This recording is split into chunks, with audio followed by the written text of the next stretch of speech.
The woman used her hands to beat her face with a rhythm, trying to get in touch with the criminal in court through the Morse code. In order to help her escape, Xiaoshui pretended to be calm and then secretly used blinking to recall. And Xiaomei quickly took a pen and wrote down all the information that Xiaoshui had passed on. Finally, after the trial, Xiaoshui was sentenced to death and was executed 2 days later. However, she was not panicked at all, because Xiaomei had already thought of a perfect escape plan. She just followed Xiaoshui's instructions, came to a street, and then pressed the second brick next to the wall.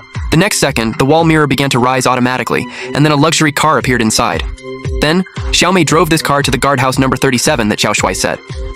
After she stopped the car, a magical scene occurred. She only saw the mountain mirror open automatically, and then a hole was revealed. It turned out that this was Xiaoshui's secret base. Then, Xiaomei entered the code that Xiaoshui had given her.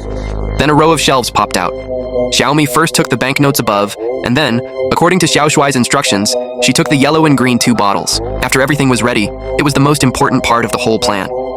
Xiaomei only saw Xiaoshui dressed up beautifully, and then found her favorite Minister of Justice. Then, Xiaoshui picked up the money and gently tickled Xiaomei with the tip of his nose. Xiaoshui immediately fell in love with Xiaomei and said that as long as Xiaomei could be with him, he was willing to do anything for Xiaomei.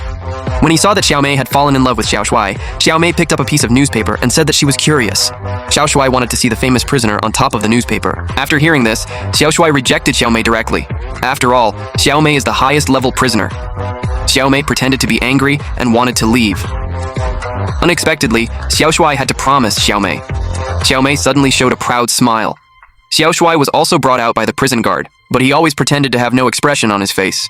And this is actually part of the plan. In the end, the 3 were arranged in the interrogation room. More than 20 minutes later, Xiaomei and the minister walked out. But Xiaoshui still had no expression on his face. The next day, it was time for Xiaoshui to take action. He was pressed against the headboard, but his expression did not change at all. This strange behavior suddenly attracted the attention of the police chief. He suddenly thought of all kinds of masks found in Xiaoshui's house. He immediately noticed something was wrong, so he rushed up and prepared to stop the execution, but it was still too late.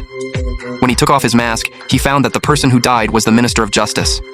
It's not the executioner Xiaoshui. It was yesterday that Xiaomei tricked the minister into going to see Xiaoshui. Suddenly, a tube was injected from behind him to make people speak the truth. Then, the minister put his hundreds of millions of dirty money he had been embezzling for many years. He told him what was in the bank. Then Xiaomei gave him another tube of yellow medicine. It put him in a stupor. Finally, he took out the man-made mask he had prepared in advance, exchanged the face of Xiaoshui and the minister. In this way, Xiaoshui pretended to be the minister and successfully escaped, and the minister was sent to the executioner's headboard. Minister Yan was executed.